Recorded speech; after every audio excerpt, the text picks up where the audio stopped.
The kingdom of Black Hollow had become a place of ash, broken stone, and cold wind, where the old streets lay buried under gray dust. Tall towers had fallen into the roads, market stalls stood empty, and every window looked like a wound in the dark. In the center of those ruins stood the ruined capital, where the last bells had stopped long ago, and where people now whispered that something under the palace was still breathing.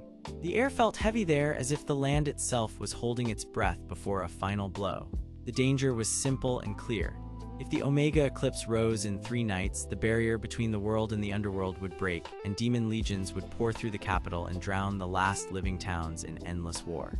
Adrian Vale was the man forced to face that threat, and his first sight made him look like a man already half lost. He was a man, and he had short black hair that was usually damp with ash and rain, with tired gray eyes and a scar across one cheek from an old battle. He wore a cracked night coat under a dark travel cloak, and the silver crest on his chest had been scratched away by shame.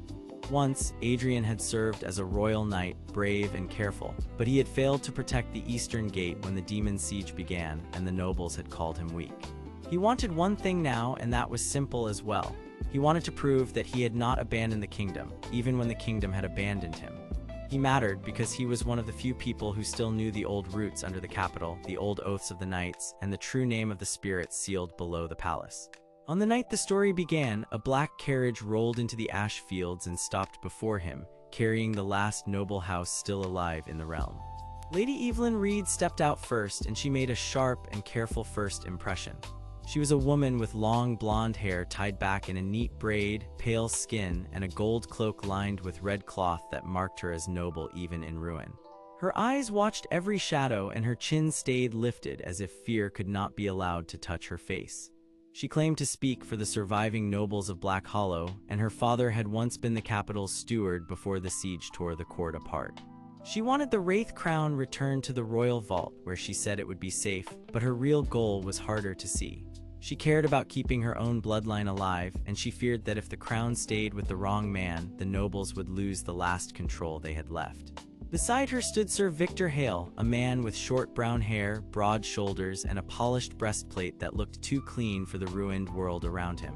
He was the captain of the noble guard, and he wore obedience like a weapon. He wanted order above all else, and he believed the kingdom could survive only if the crown and the capital stayed under noble rule, even if that meant lying to everyone else. They brought Adrian to the broken chapel of St. Rowan, where a stone box waited under a torn banner. The priest who opened it was Father Miles, a man with white hair, shaking hands, and a face lined by grief and sleepless nights. He was the keeper of old rites, and he had guarded the sealed object for years because no noble wanted to touch it once the first warnings began. Inside the box lay the Wraith Crown, and it did not look like a jewel of glory. It was a black ring of metal shaped like twisted thorns, with pale shards embedded around its edge like frozen tears. The moment Adrian looked at it, the air in the chapel grew cold, and every candle bent toward the crown as if it were being watched.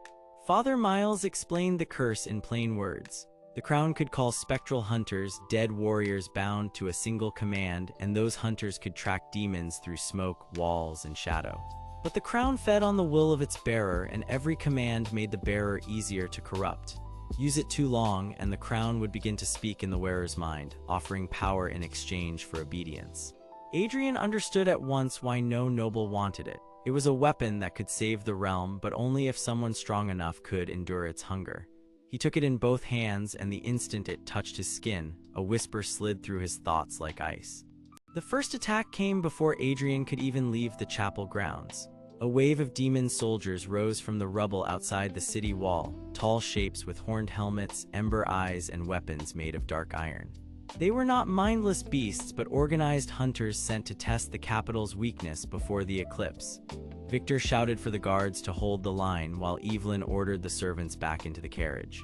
Adrian, still holding the crown, heard the whisper inside it tell him to command the dead and stop wasting time on human weakness. He hated that voice, but he had no other choice. He placed the crown on his head, and pale light burst from the broken stones around the chapel. From the ground, through dust and shattered graves, came the spectral hunters. They were ghostly warriors in thin silver armor, each one carrying a long blade of light and moving with silent purpose. They did not speak, but they waited for his command, as if the crown had turned ancient vows into chains. Adrian gave the order to drive the demons back, and the hunters surged forward in a blinding clash of steel and mist. The demon line broke, and the first wave was forced to retreat. The victory saved the chapel, but it also left Adrian trembling because he felt the crown tighten around his thoughts like a hand closing over a throat. Evelyn saw that fear, and Victor saw the power, and both of them began to understand that the knight they had dismissed might be the only shield left between them and ruin. That night, while the ash rain fell over the rooftops, the story's first deep betrayal came into view. Evelyn led Adrian and Victor into the old council hall, where the remaining nobles had gathered behind locked doors and black curtains. There they found Lords Mason, Grant, and Oliver, 3 men with formal clothes, cold eyes, and hands full of secret papers. Each one had survived by promising help to whoever seemed strongest, and each one now claimed they wanted the crown secured for the good of the realm. Adrian did not trust them, and he was right. Lord Mason admitted the harsh truth first. The nobles had learned that the spirit sealed beneath the capital was not a monster, but a guardian spirit bound long ago to keep the underworld gate shut. Long before the fall, the royal line had used the spirit's sleep to protect the land. But the seal could be awakened only by the Wraith Crown, because the crown carried the old vow of the first king who had made the prison. This was the twist hidden inside the relic. The crown was never meant only as a weapon. It was the key to the sleeping spirit below the palace, and the nobles had hidden that fact because they feared the crown's power would slip from their control if the public learned the truth. Then, the betrayal sharpened.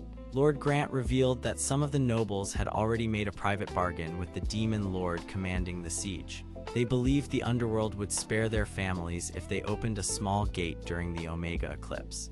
They planned to save themselves and leave the rest of Black Hollow to burn. Victor did not stop them, which told Adrian everything he needed to know. Victor had known part of the plan all along, and he had kept silent because he believed a controlled surrender was better than total ruin. Adrian felt anger rise in his chest, but the crown answered that anger with a hungry whisper, telling him to crush the traitors and take control by force. For a moment, he nearly gave in. Instead, he pulled the crown from his head, and the sudden silence felt like pain. He realized then that the crown did not only summon hunters. It tested the will of the person wearing it, waiting for fear, rage, or pride to turn a hero into a puppet. That was the true danger, and it made the battle ahead even harder, because Adrian would need the crown again, but on his own terms. Before dawn, the demon legions struck the capital proper, and the ruins turned into a battlefield of fire, shadow, and shattered stone. Adrian led the spectral hunters through the gate streets, where the old towers leaned over them like broken teeth. Evelyn stayed close, carrying the royal key seals that could open the inner vault. She was not a fighter at heart, but she had chosen to stay because she knew the city would fall if she fled, and because she was beginning to see that her family's survival meant nothing if the realm vanished. Father Miles joined them as well, limping but steady, carrying a book of old rites and the courage of a man who had spent too many years hiding behind fear. The demon army attacked in waves, and every clash forced Adrian to learn faster. When he ordered the hunters to circle the flank, they cut off the enemy advance. When he told them to shield the wounded, they formed a wall of pale blades and mist. Yet each command made the crown heavier, and each breath he took felt colder. The whisper in the relic grew stronger, offering him easier victory if he would only surrender his will. Adrian nearly collapsed under the strain until he remembered the knight code he had once sworn to live by. A knight did not serve glory. A knight served people who could not defend themselves. That thought changed him. Adrian stood taller, and instead of forcing the crown to obey through anger, he spoke to the spectral hunters as if they were comrades, not tools. The hunters answered. Their silence felt less like bondage and more like a shared vow, and that small difference mattered. With the city gate nearly broken, Adrian, Evelyn, and Father Miles rushed beneath the palace into the old vault tunnels. There they found the sealed chamber, carved with ancient symbols and lined with chains of silver stone. In the center rested the sleeping spirit, a vast light hidden inside a body of smoke and armor, bound by the first king so the world would never face the underworld alone. The spirit opened one eye as Adrian approached, and its voice came like thunder through water. It asked whether the realm was worth saving after all the betrayal it had suffered. Adrian had no easy answer, only the truth. He said the realm was worth saving because people were still fighting for it, even when hope looked gone. The spirit listened, and the crown in Adrian's hands began to burn with cold light. Above them, the Omega eclipse was already starting, and the final seal had not yet been broken. Adrian placed the crown on his head once more, not to obey its hunger, but to use its vow. The spirit below the capital began to rise, and the chamber doors shook as the first shadow of the underworld pressed against the world from the other side. The battle for Black Hollow had only begun, and the next strike would decide whether the kingdom would stand again or be swallowed forever. Black Hollow sat beneath a sky that had gone almost fully black, and the last rim of the sun was already fading behind the Omega eclipse. The ruined capital looked like a place caught between two worlds, with broken towers, cracked stone streets, and ash drifting through cold air like gray snow. Deep under the palace, the final seal was still holding, but it was shaking with every pulse from below. Adrian Vale stood in the center of the hidden chamber with the Wraith Crown on his head once more, and he was not wearing it to serve its curse. He wore it to force the crown to keep its vow. Adrian was a man with short black hair, tired gray eyes, and a scar across his left cheek, and his worn night coat and dark travel cloak made him look like a fallen warrior who still refused to quit. He had once been praised, then blamed, then cast aside, but none of that mattered now, because if the seal broke, Black Hollow would fall into endless shadow. Beside him stood Lady Evelyn Reed, a woman with long blonde hair tied in a neat braid, pale skin, and sharp blue eyes, her gold noble cloak hanging over fine black clothing that was already dusted with ash. She wanted the capital saved not only because it was her home, but because she knew the people trapped above would have no chance if the underworld opened fully. Near the back of the chamber, Sir Victor Hale watched every movement with a stern face and a broad frame wrapped in polished steel armor that looked far too clean for the ruined place around him. He was a man who believed control could keep fear away, and he had joined this fight because he saw that order was the only wall left between the kingdom and collapse. Father Miles stood close to the broken seal, an elderly man with white hair, a thin frame, and a weathered face, his dark priest robe patched at the sleeves and heavy old books pressed against his chest. He had spent years studying the old warnings, and he knew this was not just a prison breaking open. It was a promise being tested. Then the first wave came. The chamber doors shook as silver light flashed through the cracks, and the spectral hunters stepped through the mist beyond them. They were ghostly armored warriors with hollow faces, flowing bodies made of pale fog, and long blades that shone with a cold, obedient light. They did not speak, and they did not hesitate. They moved like trained soldiers, but every one of them was bound to the crown's command.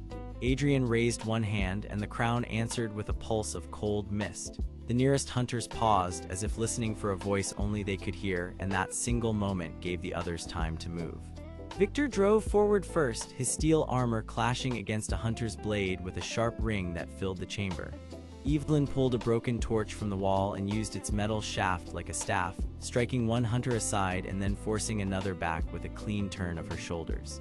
Father Miles opened one of his books and shouted the old words in a shaking but steady voice, and the pages flashed with pale light that cut through the fog around the hunter's feet. Adrian felt the crown press against his mind, hungry and cold, trying to make him give up control, but he clenched his jaw and held on. He remembered the last time he had tried to resist power by rejecting it, and he knew now that refusal alone was not enough. He had to direct it, so he spoke the vow aloud with every word forced through pain and memory. He declared that the crown would answer the kingdom, not itself, and that the hunters would stand down from needless ruin. The crown shuddered, then poured a ring of silver fire across the floor. The spectral hunters froze, their blades lowering as if chained by invisible law, and the chamber fell into a tense silence broken only by the deep rumble beneath their feet. But silence did not mean safety. A crack spread across the seal at the center of the room, and from it came a slow, rising glow of white light mixed with dark smoke.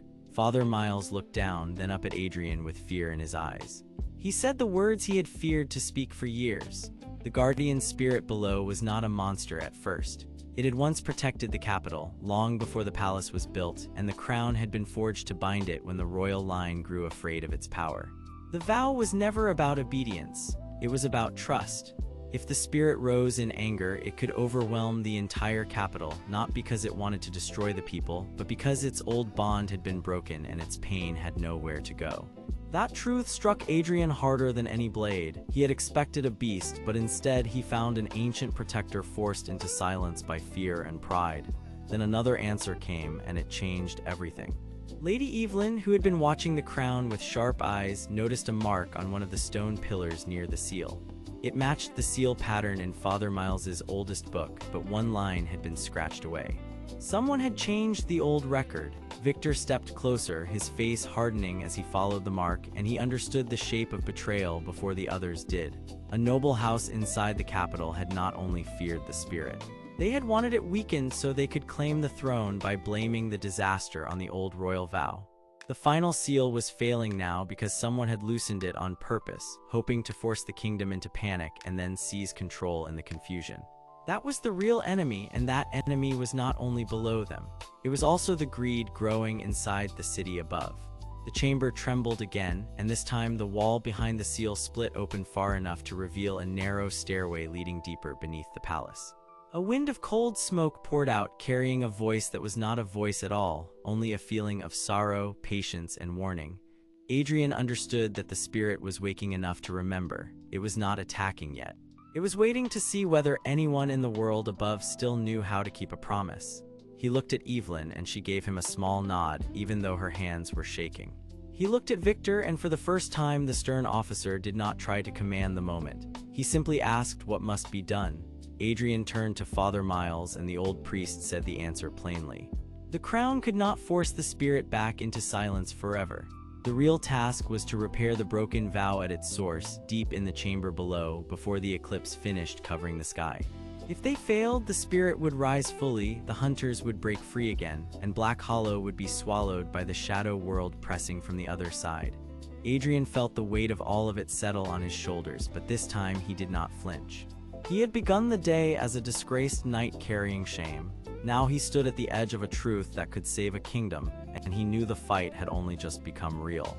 The spectral hunters around the room shifted again, their silver blades lifting in unison as the crown's command weakened under the strain. Far above them, bells in the capital began to ring in broken, uneven bursts, warning that the darkness was spreading through the streets.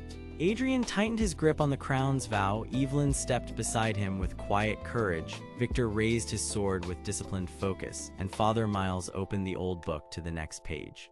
Together they moved toward the stairway below, while behind them the seal cracked wider and the buried light started to rise. The next step would take them deeper into the heart of the secret, where the true reason for the crown's curse was still waiting in the dark. The stairway below the palace was narrow, steep, and cold, and each step seemed to drink in the last bits of light from above. Dust drifted through the air in slow white lines, and the stone walls felt damp with old years and buried fear. Adrian led the way with his jaw set hard, his short black hair falling across tired gray eyes, while the scar on his left cheek tightened as he listened to the sounds behind them. Lady Evelyn Reed stayed close beside him, her long blonde braid resting against her gold cloak, her blue eyes fixed forward with a calm that hid how afraid she truly was. Sir Victor Hale followed with his broad shoulders squared, his short brown hair neat beneath his polished steel helm, and Father Miles came last, his white hair pale in the dark as he held the old book open with shaking but steady hands. Above them, the cracked seal glowed brighter by the second, and the spreading SS in the streets meant the city had only a little time left before panic became a full collapse. Adrian knew the truth now, even if he did not yet know all the reasons. If the crown below the palace finished waking, Hollowgate would not only be haunted, it would be taken over by the thing it was built to hold back. At the bottom of the stairway, the group entered a long tunnel lined with broken royal carvings and worn stone masks. The faces in the walls had been chipped by age, but each one still seemed to watch the travelers pass. Father Miles stopped under a torch bracket that had long gone cold, and he turned the next page of the book with care, as if the paper itself might tear from too much truth. He explained in a low and urgent voice that the Wraith Crown had once belonged to King Aldrin, a ruler who wanted to force the sleeping spirit beneath the palace to obey him. Aldrin had believed that power could be used like a tool, but the old book said the spirit was not a weapon. It was a guardian, bound here long ago to keep a deeper ruin from opening under the city. The crown had not created the curse by accident. It had been made to command the spirit, and when Aldrin tried to use it for his own control, the crown learned his greed and turned against every royal hand that touched it after him. That was why the crown kept calling hunters from mist and shadow. It was not just protecting itself. It was searching for a crown bearer strong enough to either restore the old vow or break it forever. Evelyn listened with her head slightly bowed, and the fear in her face sharpened into anger, because she understood at once what this meant for her family name and for the city she had sworn to protect. Victor, who always trusted rules and rank, went quiet as he realized the royal line had hidden this truth for generations. Adrian felt the weight of the crown's vow in his hand, and for the first time he understood that his own shame as a fallen knight did not matter as much as the choice ahead. If they failed here, the sleeping spirit could be twisted, the hunters would spread farther, and the streets above would become a trap for every soul still trapped inside the capital. The tunnel opened into a wide chamber with a ceiling so high it disappeared into darkness.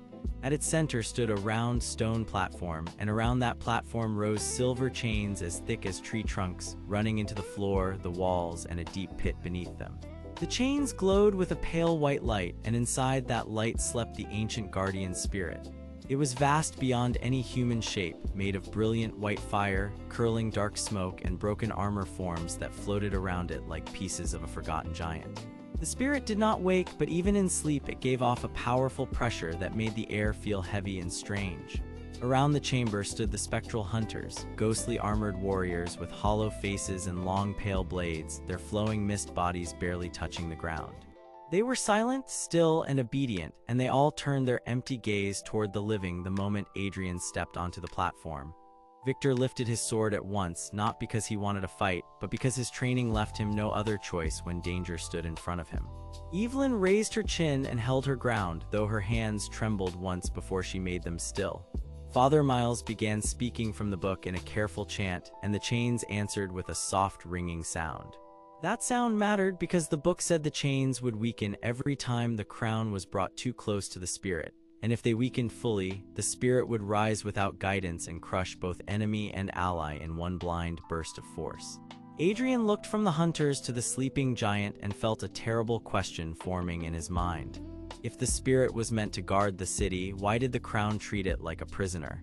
And if the spirit was truly a guardian, then who had been the real villain all along? Before anyone could answer, the far side of the chamber split open with a heavy stone grind, and a new figure stepped into the light. He was Damien Cross, a man with slick black hair, a sharp face, and a rich black coat lined with silver trim, and he carried himself like someone who believed every room already belonged to him. Damien was the royal advisor who had spent years speaking for the throne, and he had wanted the crown because he believed the sleeping spirit could be forced into service to rebuild Hollowgate under his control. He had helped hide the old truth, guide weak kings, and keep Father Miles buried in fear, because a frightened city was easier to rule than a healed one. Now his motive was clear. He did not want safety. He wanted power, and he wanted the crown to make that power last. Behind him came more spectral hunters, called forward by the crown's pull, and their pale blades brightened as if answering a silent command. Damien smiled when he saw Adrian holding the crown's vow, because he believed Adrian was only another broken man standing in the way of a greater ruler. He spoke calmly, saying the city needed order, not old warnings, and that the spirit should be awakened and bound to a human hand before the ruins swallowed everything. Evelyn answered first, her voice steady despite the fear, and she told him that control built on lies always broke the people it claimed to protect. Victor moved before Damien could answer, and the first clash of steel and pale light rang through the chamber like a bell. The hunters surged in perfect silence, not wild and angry, but cold and exact, and Adrian saw the danger plainly. They were not trying to kill him. They were trying to push him away from the center chain, where the lock on the spirit was already beginning to loosen. The battle became a fierce rush of motion, light, and shadow, with no time to think and no room to retreat. Victor held the front with disciplined force, driving one hunter back after another with controlled swings that kept the group from being overwhelmed. Evelyn searched the chamber instead of the enemy, because she had already understood that the real answer was not strength alone, but the order hidden in the room itself.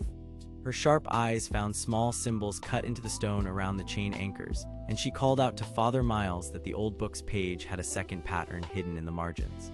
Miles, breathing hard and nearly spent, bent over the text and found the missing line. The crown could command the hunters, but it could also free the spirit if the bearer spoke the true vow with a willing heart. That revelation struck Adrian hard because it meant the curse had never been a simple prison. It was a test of character. The crown only obeyed fear and greed when those feelings ruled the bearer. It opened for selfish hands, but it also responded to sacrifice. Damien heard the words and laughed because he believed sacrifice was just a foolish name for weakness. He raised the crown from the far side of the room, and the hunters instantly turned toward Adrian with faster, sharper movement. Adrian felt the crown's cold mist clawing at his fingers, trying to pull him into panic, but he did not let it. He remembered the ruined streets above, the people still trapped there, Evelyn's steady stand beside him, Victor's grim loyalty, and Father Miles risking everything for a truth the throne had hidden. For the first time in a long while, Adrian let go of the shame that had chained him from the inside. He stepped forward, lifted the crown's vow with both hands, and spoke the old words as Father Miles guided him line by line. The chains around the spirit flared bright, the hunters froze in place, and the entire chamber began to tremble as if the buried heart of the palace had finally heard its own name. The sleeping spirit opened one great eye made of white light, and the chamber changed at once. The broken armor shapes around its body shifted like waking birds, and the dark smoke inside it pulled inward instead of spreading outward. Adrian stood still even as the floor shook beneath him, because the vow demanded courage and not force. The spirit looked directly at him, not with anger, but with a deep, ancient sadness, as if it had waited through many long years for someone honest enough to face it. Then the final piece of the truth became clear.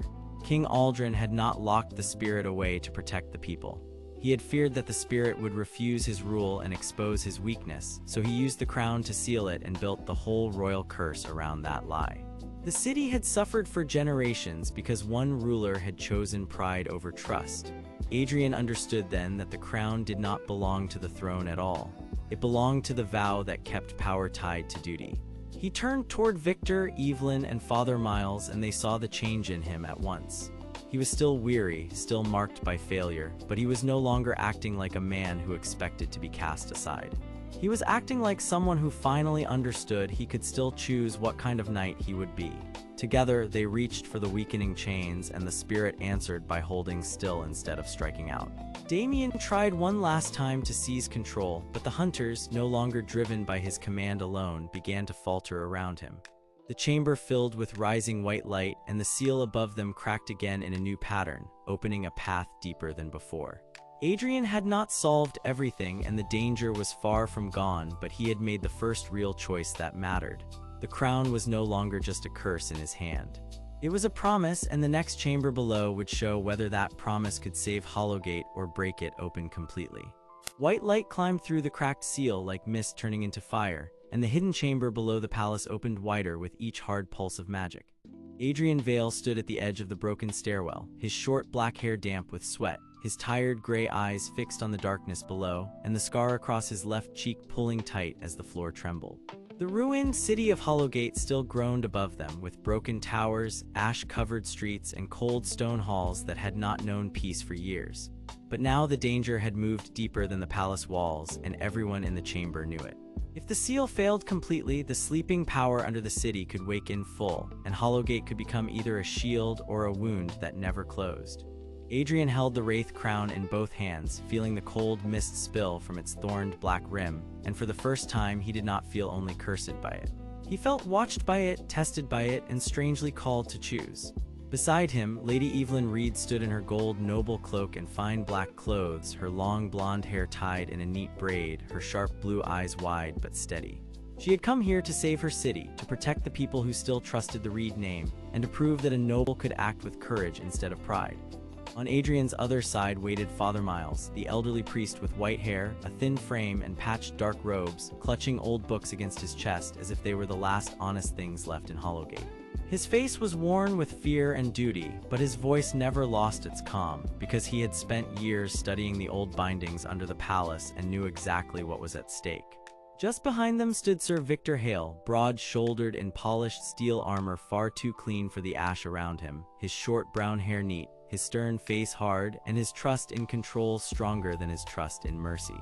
Victor wanted order restored at once, and he believed Adrian's crown was a tool that should be seized, contained, and used only under command.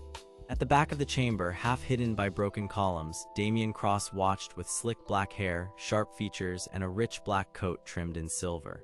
He looked calm, almost polite, but his eyes measured every crack in the seal like a merchant counting coins. He wanted the power below the palace for himself, and he had spent years helping weaken the old bonds so he could claim what lay beneath them. None of them had the full truth yet, but all of them could feel that the next step would matter more than any step before it. Then the floor split with a low stone groan, and the stairway leading deeper lit up with pale lines that had not shone for centuries. Adrian moved first, not because he was fearless, but because he had finally learned that fear did not excuse waiting forever. He led them down into the new chamber, each step pulling them farther from the ruined hall above and into a wide underground room surrounded by silver stone chains. The chains wrapped around a giant shape at the center, and that shape was not stone, not flesh, and not any living thing the world above would call normal. It was the sleeping spirit, a vast guardian made of white light, dark smoke, and broken armor shapes, seated in silence like a king who had been forced to dream for a very long time. Its face was dim, but its outline was huge, and the chamber felt smaller every time the spirit shifted inside its bonds. Father Miles stopped at once and whispered the name he had feared since childhood. King Aldrin, long dead in memory and preserved only through old records, had once tried to command this guardian as if it were a servant. He had wanted the spirit to protect Hollowgate, but only on his terms, and when the spirit refused, he had ordered the crown made to bind it. That was the hidden reason the Wraith Crown existed. It was not a royal prize, and it was not just a curse. It was a lock shaped like power, built by greedy hands to force obedience from a guardian that could not be owned. The old king had feared what would happen if the spirit chose its own path, so he chained it beneath the palace and turned its pain into a rule. Damian Cross laughed softly when he heard that truth, because to him it only confirmed what he already believed. If the crown could bind a guardian that mighty, then whoever held the crown could rule the city above it. Adrian looked at the sleeping spirit and understood something else, something harder and colder. The crown had never been made to protect Hollowgate alone. It had been made because the people in power were afraid of freedom, and they had called that fear duty. The white light in the chamber brightened as if the spirit had heard him, and a deep voice rolled through the room, not with words, but with a feeling of sorrow and warning. The chains around the guardian tightened, then loosened, then tightened again, as if the old magic could no longer decide who it was meant to obey. Adrian stepped forward, and the crown in his hands grew colder, almost eager. He raised it partway, and the spectral hunters emerged from the mist at once. They were ghostly armored warriors with hollow faces, flowing silver bodies, and long pale blades that shone in the white light. Silent and exact, they came not as mindless monsters, but as loyal enforcers of the crown's command. That made the chamber even more frightening, because it proved the crown still had a will of its own. Victor barked for the hunters to be driven back, and his steel armor flashed as he ordered his guards to form a line. But these were not ordinary soldiers, and the hunters moved through them like cold wind through open doors, forcing everyone to scatter. Evelyn pulled Father Miles behind a broken pillar while he opened one of his books and searched trembling pages for a seal phrase that had not been used in generations. He found a line about shared intent, a rule that said old bindings could weaken if the crown and the holder no longer agreed. That was why Adrian had felt the command slipping in the chamber above. The crown did not fully trust him because he was no longer giving it blind obedience, and that alone had begun to unravel the old pattern. Damian saw the same thing and changed his plan at once. He slipped around the battle line toward a tall stone dais beside the spirit, where a cracked ring of runes marked the place where the final control phrase had once been spoken. If he reached it, he could turn the whole chamber into his own trap. Adrian noticed only because Evelyn saw it first and shouted his name. She rushed after Damian, her cloak flashing gold through the white light, and her sharp blue eyes burned with anger. She was not a warrior by training, but she had learned to fight for her city with every breath she had left. Victor moved to stop her, then chose to cover her instead, because even he could see that Damian was the greater danger in that moment. The chamber became a storm of light, shadow, and moving steel, with spectral blades clashing against polished armor and old stone shaking under every step. Through it all, Adrian stood in the center with the crown held high, and the sleeping spirit turned its great shape toward him.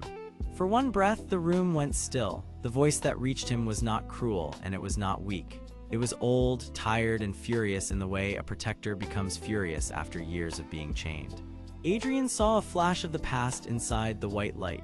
He saw King Aldrin standing in the same chamber, gray-haired, worn-faced, and proud in royal robes, trying to force the spirit down with words of command. He saw the spirit resist, not because it hated Hollowgate, but because it refused to become a weapon for a frightened king. Then the vision broke, and Adrian understood the real twist hidden under the palace.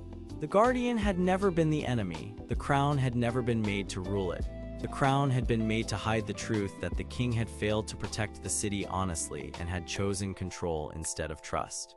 Adrian's grip tightened, and for the first time he did not think about power. He thought about burden. He thought about the people above, trapped in a broken city, waiting for someone to choose better than the men who came before. He lowered the crown slightly, and the spectral hunters hesitated. They did not vanish, but they wavered, as if the command inside them had been split by doubt. That single moment gave Evelyn the opening she needed. She reached the stone dais before Damien could complete the control phrase, and with Father Miles shouting the final words from his book, she struck the runes with both hands and broke the pattern. The old ring flashed, then collapsed in a burst of harmless light, and Damien stumbled back with a look of real shock. For the first time, his calm face cracked because the power he wanted was slipping from his reach. He tried to recover with a sharp command, but the chamber answered Adrian instead. Adrian did not force the crown. He spoke to the spirit plainly, with no false honor and no command at all. He admitted that Hollowgate had been ruled by fear, that he had worn his own shame like armor, and that he could not promise perfection. He could only promise choice. The sleeping spirit responded with a slow rise of its great shape, and the chains around it loosened a little more. Not free, not yet, but no longer fully bound to one cruel purpose. The spectral hunters drove back from the center of the chamber, their blades fading at the edges as the crown's hold weakened again. Damien cursed under his breath and retreated into the dark passage behind the dais, vanishing before Victor could reach him. Victor wanted to pursue at once, but Father Miles stopped him, warning that the whole chamber had become unstable and that one wrong move could bring the upper palace down with it. Adrian looked after Damien's escape, then back at the spirit, and knew the battle was not over. The Guardian had begun to wake, and the crown had begun to answer not as a master, but as a test. The white light still filled the room, but now it looked less like a threat and more like a door that had not fully opened. Adrian held the crown closer to his chest, not as a ruler holding a prize, but as a man carrying a dangerous truth. Above them, Hollowgate still lay in ruin, and below them, the deepest chamber was still changing. Evelyn stood at his side, breathing hard, her braid torn loose in one place, but her eyes steady and alive. Victor held his line with visible frustration, yet even he had seen enough to understand that simple control would not save them now. Father Miles closed his old book with shaking hands and whispered that the next seal would be harder than this one, because the spirit was beginning to remember itself. Adrian did not answer at once. He only stared at the rising light, feeling the crown grow warm for a single heartbeat, as if it had accepted his refusal and respected it. Then the floor gave another deep shudder, and far below the chamber, a new crack of light opened in the stone, pointing even deeper into the palace's forgotten heart. None of them knew what waited there, but all of them knew the same thing. Hollowgate had just crossed the edge of a larger truth, and the next descent would decide whether that truth became salvation or ruin. Adrian stepped toward the new opening, not because he had solved the mystery, but because he had finally learned how to carry it forward without surrendering himself. And in the darkness below, something ancient shifted awake and waited for him to come closer. The air under Hollowgate was cold and dry, and it carried the smell of old stone, dust, and sealed secrets. Far above, the ruined capital still stood in broken silence, but below the palace, the world felt cut off from time. Adrian Vale moved first into the new opening, his short black hair damp with sweat, his tired gray eyes fixed ahead, and the scar on his left cheek tense under the pale light. He wore his worn night coat beneath a dark travel cloak, and every step he took showed the weight of a man who had been shamed once, then chosen to keep going anyway. Lady Evelyn Reed followed close behind him, with long blonde hair tied in a neat braid, pale skin, sharp blue eyes, and a gold noble cloak over fine black clothing that made her look proud even in the dark. She wanted the truth because her family had guarded Hollowgate's history, and now she feared that history had been broken on purpose. Behind her came Father Miles, an elderly priest with white hair, a thin frame, a weathered face, and a dark robe patched at the sleeves, clutching old books as if they could still protect them. He wanted the hidden chamber because the oldest writings had spoken of a bound guardian, and he believed the city might survive only if that guardian was understood. Sir Victor Hale entered last among them, broad-shouldered, stern-faced, and armored in polished steel that looked too clean for the ash around him. His short brown hair was damp with cold, and his hard gaze said he trusted control more than mercy. Victor wanted order restored, even if that meant using a power none of the others dared to name. And somewhere far ahead, the Wraith Crown waited in the dark, a black crown of twisted thorns and pale shard stones that leaked cold mist and called to every lost thing beneath the palace. The passage bent downward in slow, rough steps, and the walls began to change as they went. Old palace stone gave way to ancient work, older than the city above, with carved lines that showed kneeling figures, chained hands, and a tall shape made of light and smoke. Father Miles stopped often to read the marks with shaking fingers, and each time his face grew more worried. He explained that King Adrian, the tired old ruler shown in the memory seals, had once tried to force a sleeping spirit to obey him. Adrian had not only wanted strength for war, he had feared that Hollowgate's enemies would tear the city apart, and he believed the guardian under the palace could hold the line if it served the throne. But the spirit was not a tool, and the old king's fear turned into pride. He pushed too hard, the binding cracked, and the palace buried the truth to keep the disaster hidden. Evelyn listened with a tight jaw because it meant her family records had not simply forgotten a mistake, but had been built around one. Victor said nothing, yet Adrian saw the tension in his hands because Victor understood power only as something to be used before someone else used it first. Then the air shifted and a low, glassy hum moved through the tunnel. The Wraith Crown had found them. A pale shape drifted from the dark ahead, then another, and then a whole line of spectral hunters came into view. Ghostly armored warriors with faint silver light, hollow faces, mist-shaped bodies, and long pale blades held in perfect silence. They did not rush, they did not shout. They simply waited for the crown's command, as if the crown itself was the true ruler of the deep palace. Adrian stepped in front of Evelyn and Father Miles without thinking, and that small act mattered more than any speech because it showed the man he was becoming. He no longer fought only for his own name, he fought for the people standing behind him. The first clash came fast, but it was not a wild battle. The spectral hunters moved with cold purpose, striking the narrow passage in hard, clean lines, trying to push the group back toward the stairwell. Adrian met them with his blade and held the center, his body turning with careful speed as silver light flashed around him. The hunters were strong, but they were also bound, and Adrian noticed that their movements always leaned toward the mist leaking from the crown. Father Miles opened one of his old books with trembling hands and shouted what he had found in the margins, that the guardians could not be fully commanded unless the crown's shard stones were fed with fear. That was why the crown kept appearing in places of panic and why its power grew whenever people turned on each other. It fed on obedience, and obedience came easier when people were desperate. Evelyn understood first. She looked at Victor and Damien Cross in the same instant because she had begun to see how the crown had likely shaped this whole disaster. Damien Cross, the calm and greedy advisor with slick black hair, sharp features, and a rich black coat with silver trim, had not simply stolen power from the shadows. He had wanted the crown because he knew it could let him rule without asking permission from the throne, the council, or the city. He was not acting from rage, he was acting from hunger. That made him more dangerous because hungry men could smile while they ruined everything. Victor, meanwhile, had a different danger in his heart. He did not want the crown for himself. He wanted to seize it before Damien could, believing that strict hands could keep the city from falling apart. But strict hands often broke the very thing they tried to hold.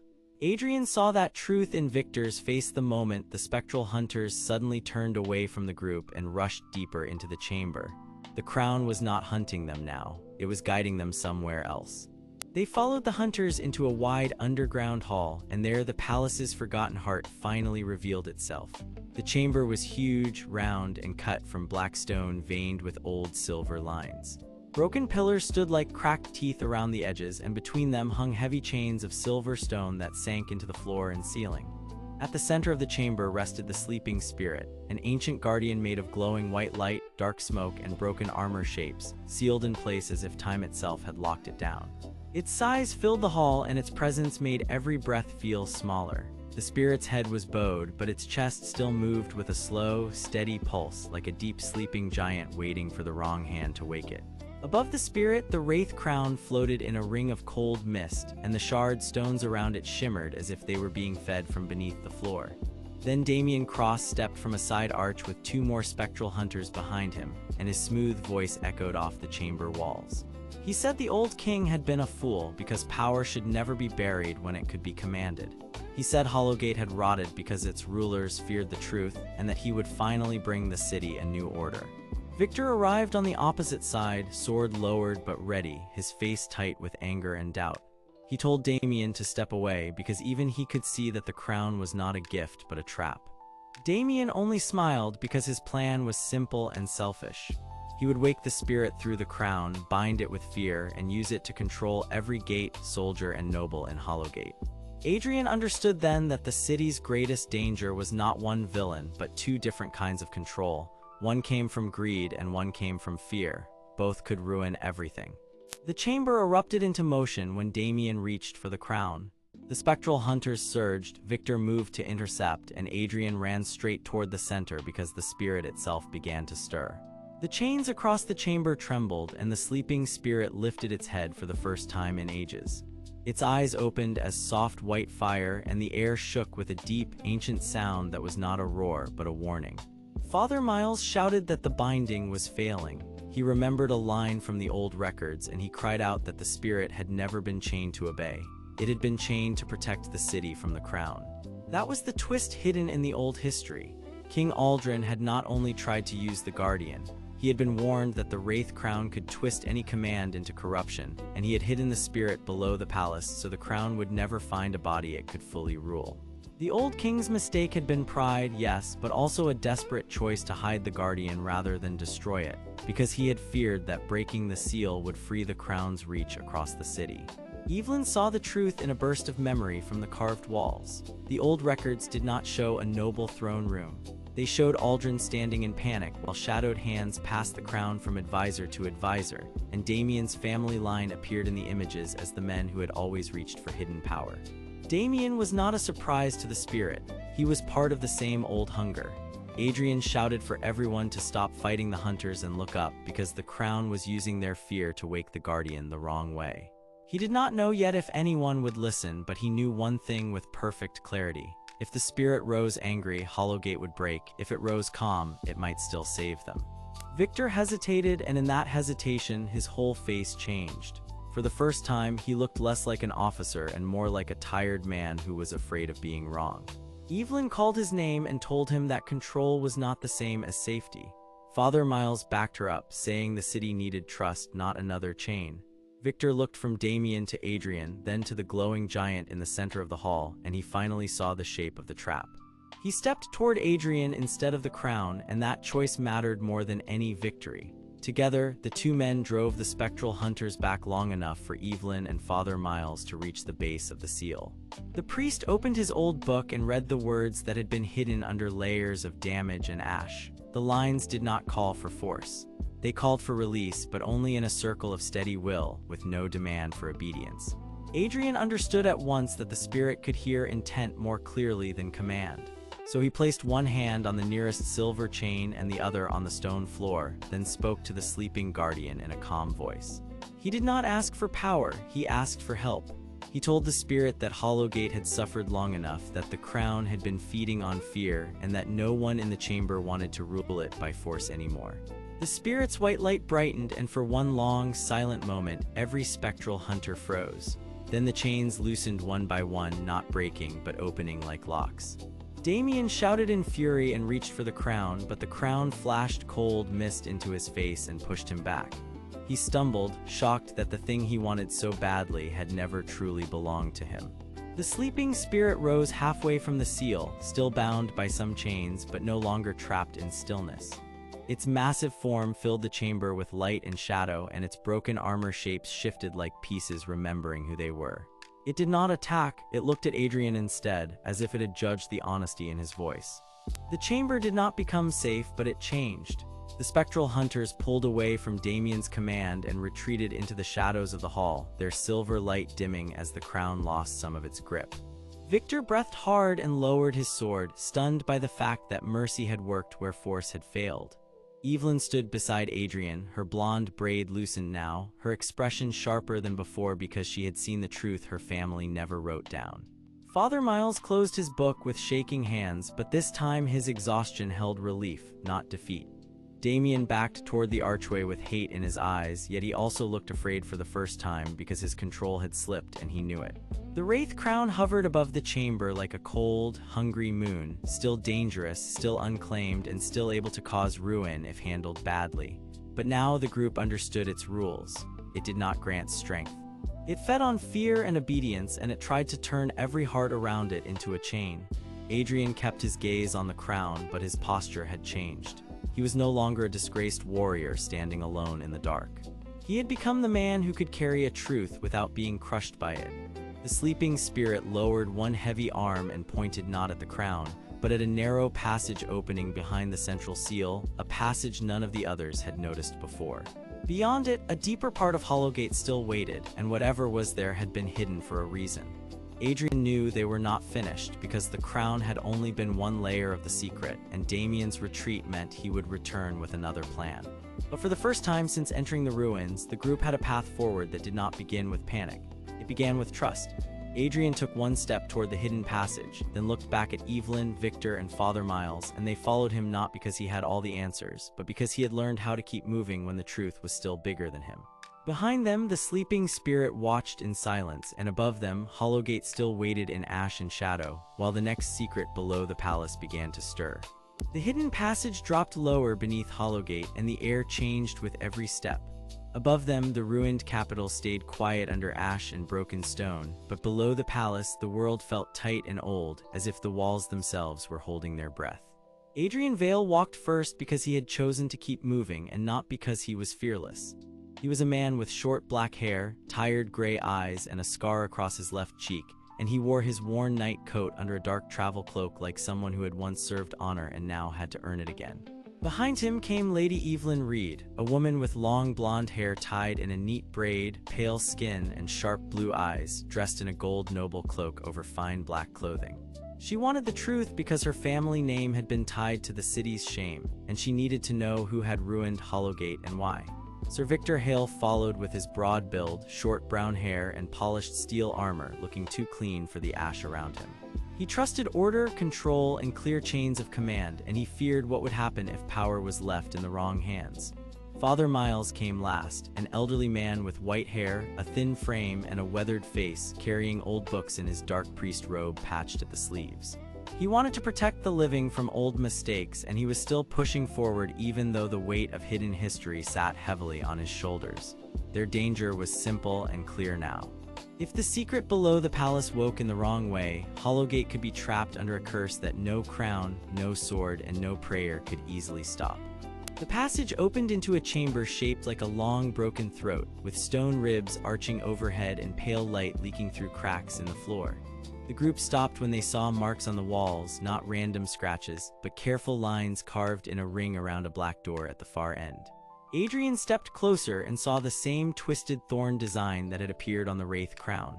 The cursed crown was not in his hands, but its cold mist still seemed to follow it, and the shard-like stones around its rim had once glowed with power that bent the dead to its will. Father Miles turned one of his books open and read a passage aloud in a low, tired voice. Long ago, King Aldrin, a man with short gray hair and worn royal robes, had tried to force a sleeping guardian spirit to serve him. Aldrin had believed the spirit could protect the city if it obeyed him, but the spirit was never meant to be controlled like a soldier. It was a guardian bound to the land itself, and when the king failed, he made the crown into a lock, a leash, and a prison key all at once. That choice had kept the spirit sleeping, but it had also tied the city's safety to the crown's curse. Evelyn listened with a hard face because now she understood the shame in her family records. Her ancestors had not simply watched this happen, they had helped hide the truth. Victor clenched his jaw because this was no longer just a ruin to guard, it was a wound someone had kept open on purpose. Then the chamber answered them. A low pulse moved through the stone and the black door slowly opened inward without a hand touching it. Cold mist poured out first, thin and silver, followed by a sound like armor scraping against the air. Spectral hunters emerged in silence, ghostly armored warriors with hollow faces, flowing mist-like bodies, and long pale blades that caught the dim light like thin ice. They did not rush blindly. They spread out with cold precision as if every step had already been measured by the crown that summoned them. Adrian moved in front of the others, raising his weapon with both hands. He was not trying to win through strength alone. He was trying to buy time. Victor came to his side with disciplined force, his steel armor flashing as he pushed one hunter back with a sharp clash. Evelyn drew on a small charm hidden at her wrist, and a line of pale light burst across the floor, breaking the hunter's formation for a moment. Father Miles spoke words from his book, not loud enough to sound heroic, but steady enough to matter, and the mist around one hunter shivered and lost shape. The fight was tense, but it was not about killing. It was about surviving long enough to understand what was being protected. Adrian realized the hunters were not hunting them out of hate. They were obeying a command buried deep in old magic. They protected the path because the crown had been built to keep something sealed, and now someone else had started waking it up from outside. That someone was Damien Cross. He arrived in their path like a man who already expected to be obeyed, with slick black hair, sharp features, and a rich black coat with silver trim that made him look like a royal advisor standing above the ruins. His face was calm, but his eyes carried greed so plain that even the dark chamber could not hide it. He had not come for justice, and he had not come to repair the city. He wanted the power under Hollowgate because he believed the crown and the sleeping spirit together could give him control over the whole capital, and maybe beyond it. He stepped from a side archway with two fading lanterns in his hands, and when he saw Adrian and the others, he smiled as if the meeting had gone exactly as planned. He said the spirit was a weapon, the crown was a key, and weak people always called their fear a curse. Then he revealed the crueler truth. He had not only studied the old records, he had also used royal seals to keep the chamber hidden, and he had fed the city's lies for years while waiting for the moment when the lock could be opened by force. Evelyn stared at him in shock because she recognized his handwriting from the sealed documents in the palace archive. Victor stepped forward, ready to corner him, but Damien only lifted one hand and the remaining spectral hunters shifted toward him like loyal shadows. Adrian felt the floor tremble, and in that instant he understood the real twist. Damien had never been trying to wake the sleeping spirit for the city. He was trying to wake it for himself, and the Wraith Crown was not the prize. It was only the tool he thought he could bend. The old door behind Damien opened wider, and the chamber beyond it began to show pieces of memory instead of stone. The group saw flashes of King Aldrin standing before the sleeping spirit, a vast ancient guardian made of glowing white light, dark smoke, and broken armor shapes, held in place by silver stone chains. Aldrin had looked tired but proud, and he had spoken to the spirit as if he could bargain with it. Father Miles explained the missing piece at last. The king had not built the chains to enslave the guardian out of pure greed alone. He had done it after learning that the spirit would awaken in response to a bloodline that carried the city's claim, and that if the wrong ruler touched it with selfish intent, the guardian would defend the land by breaking the palace apart. Aldrin had feared that danger, but instead of telling the truth, he had hidden it and tried to control it. That lie had spread through the generations, and Damien had found the lie and turned it into a plan. The people outside the ruins had been kept ignorant, so no one could question the crown, the sealed chamber, or the old royal line. Evelyn's voice broke first, not from fear, but from anger, because her family had been used as a cover for a crime they barely understood. Adrian felt his own guilt rise with hers. He had spent so long thinking honor meant following orders, but now he saw that honor also meant facing what powerful people hid. The chamber shook again, and the sleeping spirit stirred deeper below, sending a heavy wave of light through the floor. The hunters turned toward the vibration, and Damien's calm face finally showed strain. He was no longer in control of the room, only in control of the lie he still wanted to sell. Adrian saw the chance before anyone else did. If they let Damien reach the inner seal, he might force the spirit awake in pain, and that could make the guardian lash out against the whole palace. If they stopped him now, they might still learn how to wake it safely, or at least keep it asleep until they understood more. So Adrian made the choice that showed how much he had changed. He did not rush at Damien alone, and he did not wait for perfect certainty. He looked at Evelyn, Victor, and Father Miles, and he trusted them with the next step. Victor locked the hunters in place with a hard push of steel and discipline. Evelyn used her noble charm to scatter the mist and expose the seal marks on the floor. Father Miles raised his old book and found one more line, a warning that the crown would answer only to a vow spoken without greed. Adrian stepped toward the inner seal with the weight of the whole chamber pressing on him, and he spoke the vow aloud, not as a ruler, but as someone who had finally learned to carry truth instead of hide from it. The seal began to glow, the hunters froze, and Damien's face twisted as he realized he might lose control of everything he had planned for years. Then the chamber walls opened just enough to show the sleeping spirit's white light burning brighter below, and the path forward became even more dangerous, because now the group knew that the next choice would decide whether Hollowgate could still be saved at all. The story was not over, and neither was the darkness beneath them. It had only just begun to wake. The cold light under Hollowgate spread across the stone like frozen water, and the air felt heavy enough to press on the chest. Adrian Vale stood at the front of the hidden chamber, his short black hair damp with ash, his tired gray eyes locked on the widening crack in the wall. His worn night coat hung under a dark travel cloak, and the scar across his left cheek made his serious face look even harder. Beside him, Lady Evelyn Reed held her gold noble cloak tight around her fine black clothing, her long blonde hair braided neatly down her back, her sharp blue eyes fixed on the bright opening below. Sir Victor Hale stood a step behind with his polished steel armor still too clean for the ruin around him, his short brown hair neat, his stern face set like stone, and his broad build ready for command or battle. Father Miles, thin and exhausted, gripped his old books with white-knuckled hands, his white hair falling around a weathered face that had seen too many years of fear and faith. They were not here by chance. They were here because Hollowgate was dying, because the Wraith Crown was pulling old power awake, and because if the sleeping spirit broke free in the wrong way, the ruined capital would lose its last seal and fall into endless shadow. The spectral hunters remained still for one thin, dangerous moment, like statues made of mist and silver light. Their hollow faces turned toward the glow below, and their long pale blades gave off a weak shine that made the chamber feel even colder. Damien Cross stood near the broken center of the room, his slick black hair shining under the pale light, his sharp features tight with anger, and his rich black coat with silver trim hanging perfectly on his body as if the ruin belonged to him. He had spent years building his plan carefully, using fear, secrets, and the weakness of Hollowgate's leaders to place himself near the throne without ever wearing the crown. He did not want peace. He wanted control because control would let him turn the sleeping spirit into a power he could command, and that power would make every noble, knight, and citizen obey him. Now his calm face was cracking because the glow that had spread from Adrian threatened everything.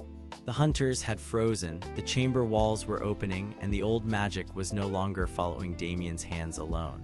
He looked at Adrian with a hard stare, and his voice came out low and sharp. He said that if Adrian stepped the wrong way, the seal would break fully, and nobody in Hollowgate would survive the release.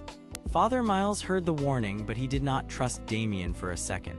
He slowly opened one of his old books, and the pages shook as if they were afraid of the light. He explained what the old records had said long ago, before the palace was ruined, and before the city forgot its own warnings. King Aldrin, the old ruler of Hollowgate, had found the sleeping spirit beneath the palace and believed it could protect the capital forever. But instead of honoring the spirit, he tried to force it into obedience with the Wraith Crown, a cursed black crown shaped like twisted thorns, with pale shard-like stones around the rim and cold mist leaking from it. The crown had not been made to rule kindly, it had been made to bind will to power, and every time a greedy hand used it, the seal grew weaker. Father Miles said the spirit was not evil by nature. It was a guardian built long ago to hold back the darkness under the city, but it had been trapped, hurt, and provoked until even its waking breath could shake the walls. That was why the underground chamber mattered so much. That was why the hidden passage, the black seal door, and the old royal symbols all existed. They were not decorations. They were warnings, locks, and last lines of defense. Evelyn listened with a tight jaw, and for the first time she realized that the city was not simply being attacked. It was being reopened, one bad decision at a time. Then the crack in the wall opened wider, and the ancient chamber below became clearer than before. Its arched ribs stretched into the dark, its cracked floor glowed in pale bands, and silver chains ran through the stone around a huge shape made of white light, dark smoke, and broken armor pieces. The sleeping spirit was there at last, larger than any person, larger than any knight, and older than any king. It did not move like a human. It pulsed like a mountain breathing in the dark. Every breath sent a soft flash through the chains, and every flash made the spectral hunters twitch as if they were waiting for a command they feared and obeyed at the same time. Adrian felt the glow from his own chest answer the spirit below, and he understood in a single quiet moment that the light he carried was not a weapon at all. It was a key. His body had been reacting because the spirit was calling to something inside him, something that matched the old seal rather than the crown. He had spent so long thinking of himself as a failed warrior, a man in ash who had lost his place, that he had never imagined he might be part of the answer. The revelation struck him hard. He was not there only to fight. He was there because the spirit recognized him, and because the old magic needed a hand that would not try to own it. Damien saw the change in Adrian's face and moved at once. He snapped at the spectral hunters, and the frozen warriors answered with a sudden rush of silver motion. Their pale blades swept through the air in a sharp clash, forcing Victor to step forward and raise his armored arms to shield Evelyn and Father Miles. The first impact rang through the chamber like cracked bells, and the hunters pushed hard, trying to drive the group back from the opening. Victor's broad shoulders held firm, and though he trusted order more than kindness, he placed himself between the others and the blades without hesitation. Evelyn used the moment to run toward the old stone markings on the floor, reading them as fast as she could while dust swirled around her boots. She had always carried pride, but now that pride had become purpose. She wanted to save Hollowgate because her family name had once helped build its walls, and because she refused to let Damien turn the ruined capital into his private throne. Father Miles kept one hand on his book and the other on the wall, speaking quick fragments of ancient prayer, not because he expected a miracle on command, but because he knew the spirit below needed a voice that came from trust instead of greed. Adrian stepped toward the opening, and each movement seemed to wake the chamber more. The white light below grew stronger, the chains began to hum, and the hunters hesitated again, as if the spirit itself was deciding whether to protect the heroes or crush them all for coming too close. For a second, the whole place seemed to hold its breath. Then the memory of King Aldrin flooded the chamber like a living shadow. The air shimmered, and the group saw the old king standing in the same room years ago, his short gray hair silver in the lantern glow, his worn royal robes heavy on his shoulders, and his tired but proud face full of fear he tried to hide. Beside him stood Damien Cross, younger but still sharp-eyed, already dressed like a man who had learned how to smile while planning a theft. The memory showed the truth in simple pieces. Aldrin had built the Black Seal door to protect the city after he realized the spirit could not be commanded safely. Damien had been his advisor, the one who whispered that more power would solve every problem. Damien had not been a loyal servant. He had been the one pushing the king toward the cursed crown, telling him the spirit could be forced into obedience, and promising that the city would kneel if only the crown was used at the right moment. But the memory changed again, and the true twist came into view. Aldrin had finally understood the danger, and in his last act of clear thought, he had hidden the crown and sealed the chamber to keep Damien from using it alone. He had not failed because he was weak. He had failed because he trusted the wrong man. Now Damien's face in the present turned pale with rage because the spirit's glow and Adrian's response had uncovered the old lie he had buried for years. The man who wanted control had been outplayed by the very king he tried to use. Damien took one last step toward the crown, but the chamber reacted before he could reach it. The Wraith Crown lifted from its resting place as if pulled by an unseen hand, and the cold mist around it thickened. The spectral hunters stiffened, then turned toward Damien instead of the heroes. The crown was obeying the oldest rule in the room. It answered the strongest will nearby, and Damien's greed was loud enough to wake it, but Adrian's light was steady enough to challenge it. That balance sent a shiver through the entire chamber. Father Miles shouted that nobody should touch the crown unless the spirit gave permission, because the wrong hand would twist the seal and release the darkness below the city. Evelyn reached the carved line in the floor and saw a small panel hidden under ash. With careful fingers, she opened it and found the final piece of the old royal lock, a stone token marked with Aldrin's seal. She understood at once why it had been hidden. The king had left a path for honest hands, not greedy ones. He had trusted that one day someone would come who wanted to protect the city instead of rule it. Adrian saw her hold up the token, saw the spirit glow answer it, and finally made his choice. He moved not to seize power, but to guide it. He stepped to the edge of the opening, held his hand toward the light, and let the glow from his chest rise without fear. The spirit below answered with a deep pulse, and for the first time the chains did not tighten. They loosened. The hunters staggered back unsure, and Damien's plan began to fall apart in front of him. But the darkness beneath Hollowgate was not done yet. The loosened chains opened a deeper gap, and from far below came a low sound like stone waking after a long sleep. The white light of the sleeping spirit burned brighter, then split into several hard beams that cut across the chamber and struck the broken walls. Old dust fell from the ceiling, and the hidden passage behind them began to shake. Victor shouted for everyone to move. Evelyn grabbed Father Miles before he could slip, and Adrian turned just in time to see the black seal door crack down the middle. The next room was opening. Not the end chamber, but something older beneath it. Damien looked into that new crack and realized with horror that even he had not known the full depth of the palace. His years of planning had only reached the first lock. Whatever waited below had been buried so deeply that even the old kings had feared to name it. Adrian felt the glow and his chest grow steady instead of wild, and in that moment he changed. He was no longer the disgraced warrior who waited for permission. He was the one who could stand in the middle of fear and still choose the harder path. He told the others to stay close, and they moved together toward the deeper opening as the chamber trembled around them. Above, Hollowgate still groaned under ash and ruin.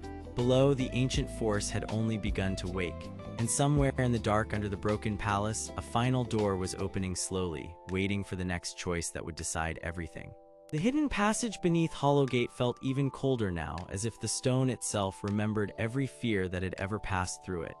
Ash drifted down from cracks in the ceiling, pale light slipped over broken carvings, and every step echoed too loudly in the narrow dark. Adrian Vale walked first, with his short black hair dusty with gray ash, his tired gray eyes fixed ahead, and the scar across his left cheek catching the faint light whenever he turned his head. He wore a worn night coat under a dark travel cloak, and he carried the heavy look of a disgraced warrior who had lost honor long ago, yet still refused to give up when the world needed him most. Behind him came Lady Evelyn Reed, a woman with long blonde hair tied in a neat braid, pale skin, sharp blue eyes, and a gold noble cloak over fine black clothing. She had once moved through royal halls with pride, but now she was driven by worry because she knew the ruin below the palace could swallow the city above if they failed. Sir Victor Hale followed close behind, a broad man with short brown hair, a stern face, and polished steel armor that looked far too clean for the ash around him. He trusted control more than kindness, and he wanted the dangerous mission to end in a way he could manage. Father Miles came last, an elderly man with white hair, a thin frame, a weathered face, and a dark priest robe patched at the sleeves. He clutched old books against his chest, and even though he looked exhausted, he was determined to protect the truth hidden in those pages. The problem facing them was plain now, because the black seal door ahead was opening, and whatever waited beyond it could either save Hollowgate or let the cursed power below spread into the world. This mattered because the Wraith Crown was already calling hostile spirits, and if the crown found a stronger master, the ruined capital would become a prison for everyone still alive above ground. Adrian raised one hand and the others slowed at once, because the old warrior had become the only voice they trusted in the dark. He listened to the tremor in the floor, then looked back at Evelyn, Victor, and Father Miles, and he spoke in a low, steady voice that gave each of them a simple task. Evelyn was to keep the lantern shield steady and watch the walls for cracks. Victor was to guard the rear and stop anything that followed them from the upper ruin. Father Miles was to read the old symbols whenever the passage changed, because the priest was the only one who knew how royal seals were meant to work. Adrian himself moved toward the black seal door, which stood at the end of the corridor like a slab of frozen night, covered in twisted thorn carvings and old royal symbols. The door was not fully open yet, but pale light spilled through the narrow gap, and that light moved in a slow rhythm, almost like breathing. Then Father Miles stopped and lowered his books because he recognized the symbols carved above the frame. Long ago, King Aldrin had ordered this chamber sealed not only to hide a weapon, but to hide his failure. He had found the sleeping spirit beneath the palace, a vast ancient guardian made of glowing white light, dark smoke, and broken armor shapes, and he had tried to force that spirit to obey the throne. The spirit had not bowed because it was not meant to serve greed, and when Aldrin failed, he ordered the black seal door built to keep the truth buried. That was the first clear twist of the night, and it changed the room at once because the so-called royal secret was not a victory at all, but a shameful mistake that had been covered with stone and lies.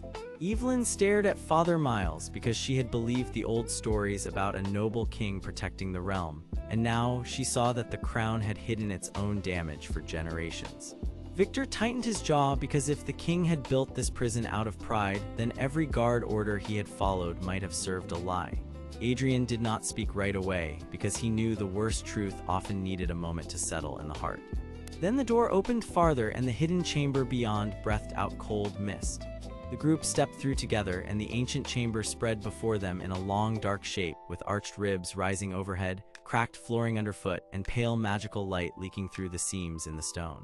Silver stone chains hung from thick anchors in the floor and walls, and in the center of all that binding light, the sleeping spirit waited. It was huge, far larger than any person or beast, and it glowed with a white light that fought against the dark smoke curling around its body.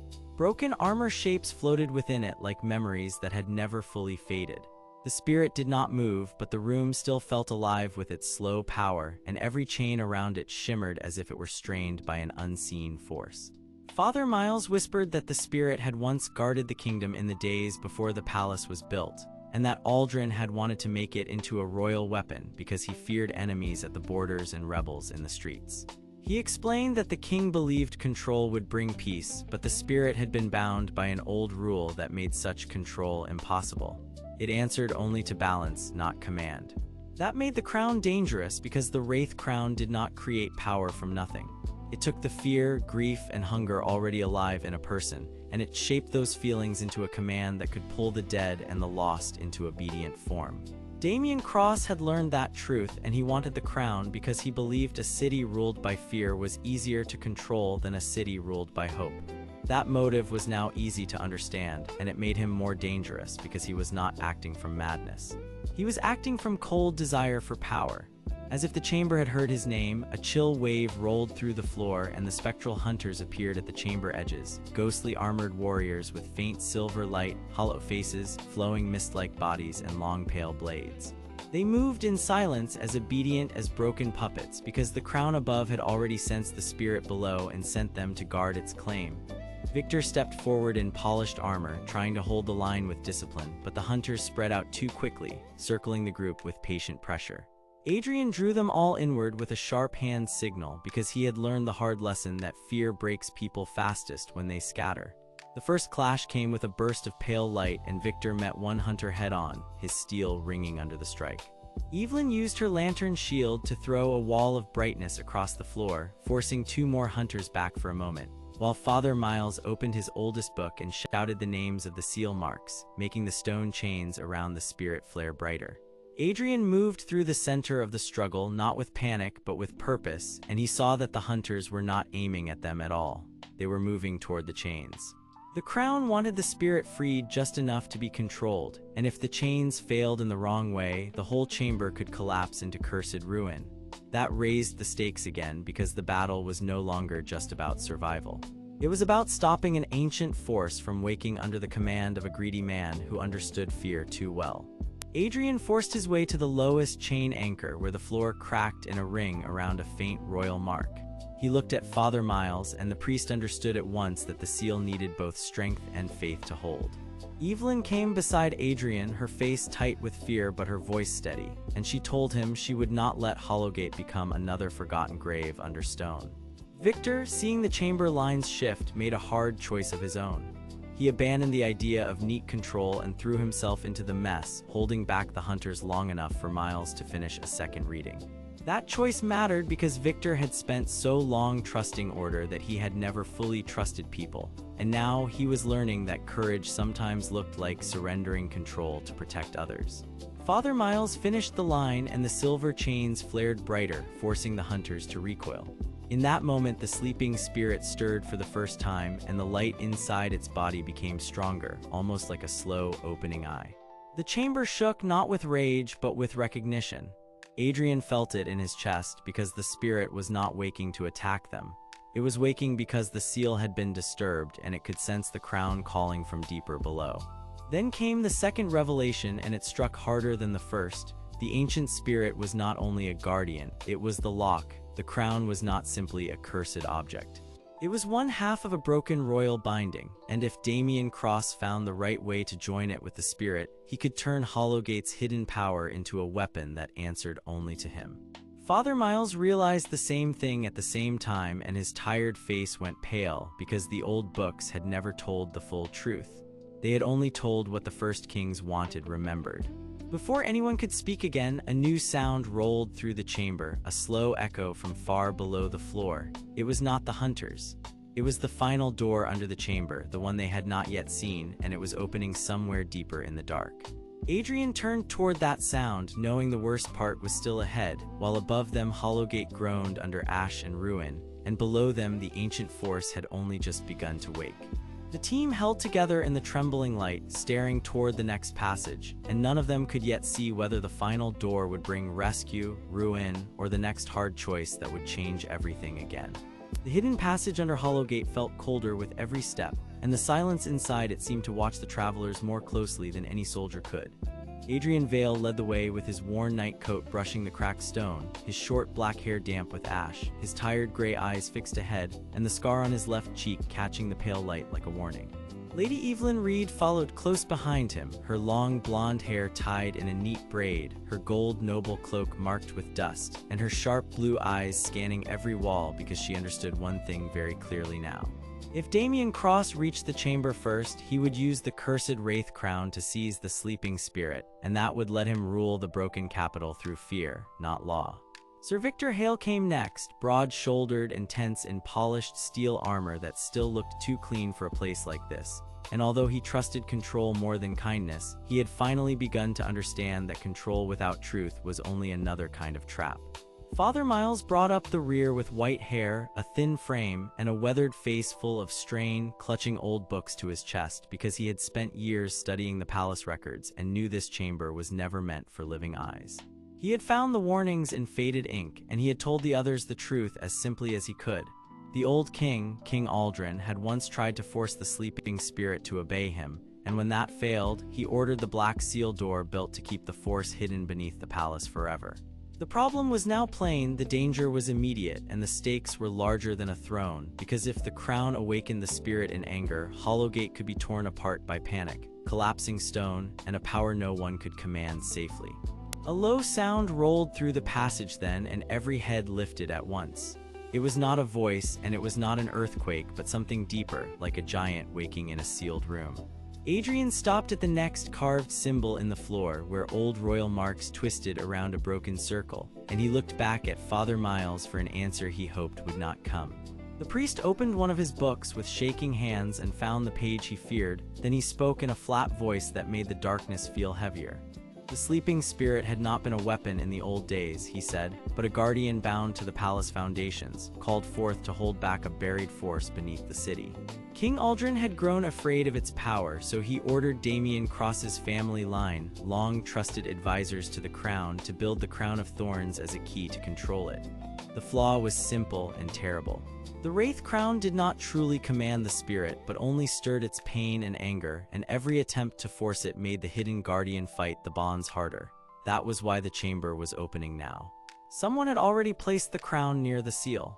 Someone had already begun the final mistake.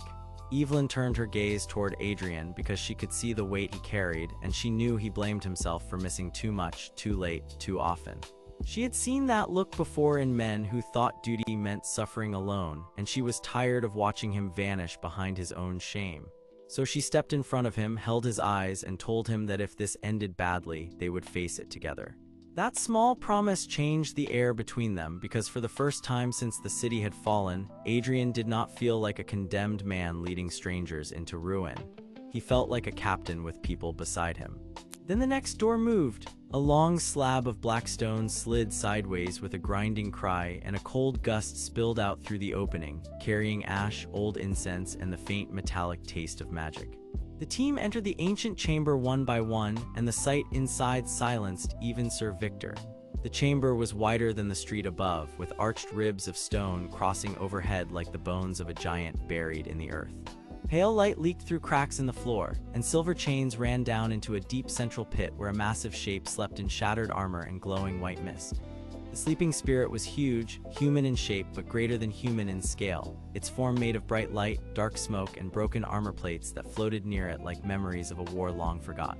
Its head hung low, its hands were bound by chains of silver stone, and its whole body pulsed with slow, heavy breaths that seemed to shake the chamber in time. At the far end of the room stood Damien Cross, slick black hair neat despite the ruins, sharp features calm, and a rich black coat with silver trim hanging around him like a man who still thought himself untouchable. Beside him hovered the Wraith Crown, black as burned wood, twisted like thorns, pale shards shining around the rim, and cold mist falling from it in thin streams. Around the chamber stood the spectral hunters, ghostly armored warriors with faint silver light, hollow faces, and long pale blades, silent and obedient, waiting for a single command. Damien smiled when he saw Adrian, and the smile carried no warmth at all.